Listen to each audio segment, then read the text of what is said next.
আগে তো 750 টাকা করে আছিল, ওখান থেকে বাড়াই লইল, হইলো সামনে রোজা মাস আইছে এর লাগি প্রচুর দাম। সকালে একটা থাকে, বিকালে আরেকটা থাকে, মানে ঘন্টায় ঘন্টায় বাড়ে।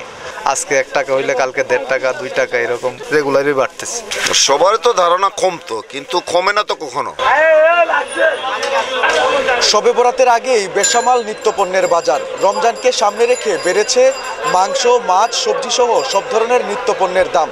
দ্রব্যের মূল্য নিয়ন্ত্রণে কার্যকর পদক্ষেপ না থাকায় হতাশ ক্রেতা সাধারণ। 1050 টাকা বেছিলাম, মাংসের একটু দাম রেট একটু বেশি বাজারও। বাজারের দাম বাড়ছে, সুবিধা তো লাগে, দাম একটু বাড়াই লাগে মানুষ। দাম রমজানে কিছু বাড়তে পারে।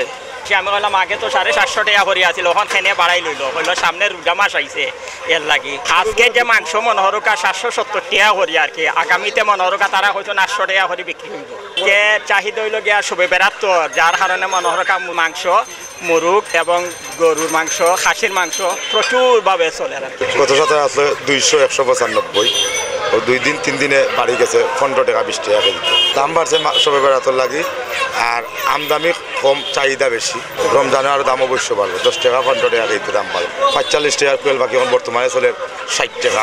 কমের কোনো লাইন নাই, সব বলুন প্রচুর দাম জিনিসপত্র। আর সকালে একটা থাকে, বিকালে আরেকটা থাকে, মানে ঘন্টায় ঘন্টায় বাড়ে।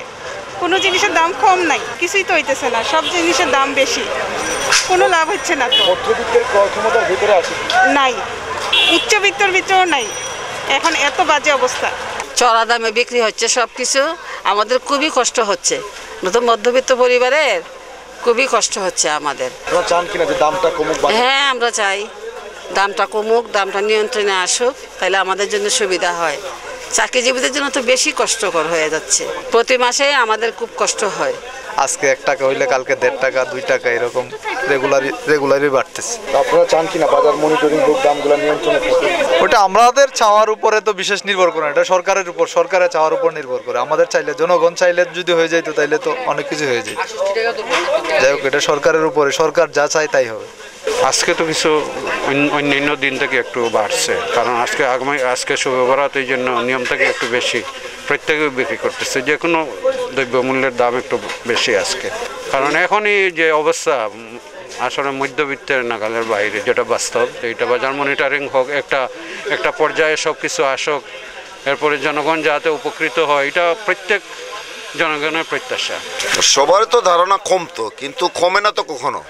সব সময় দেখা যায় বাড়ে বলতে এটা মনিটরিংয়ের সমস্যা। মানে তারা এগুলা সব সম্পূর্ণ করে মনিটরিং করে না, এই জন্য সবসময় বাড়তেই থাকে। কমাটা খুব খালি কমবে বা কমতেছে, বিদেশ থেকে আইতেছে, ইনপুট হইতেছে, কিন্তু এগুলো হইতে মানে রমজানই চলে যায়। প্রতি বছর রমজান মাসকে সামনে রেখে মাথাচাড়া দিয়ে ওঠে নিত্যপণ্যের বাজার। এবারও তার ব্যত্যয় ঘটেনি। ভোক্তা অধিকার সংরক্ষণ অধিদপ্তরের কঠোর অনুশাসন, ক্রেতাদের উদ্বেগ, কোনো কিছুই যেন লাগাম টানতে পারছে না নিত্যপণ্যের দামে। নিবেন্দু তালুকদার, সিলেট ভিউ, সিলেট।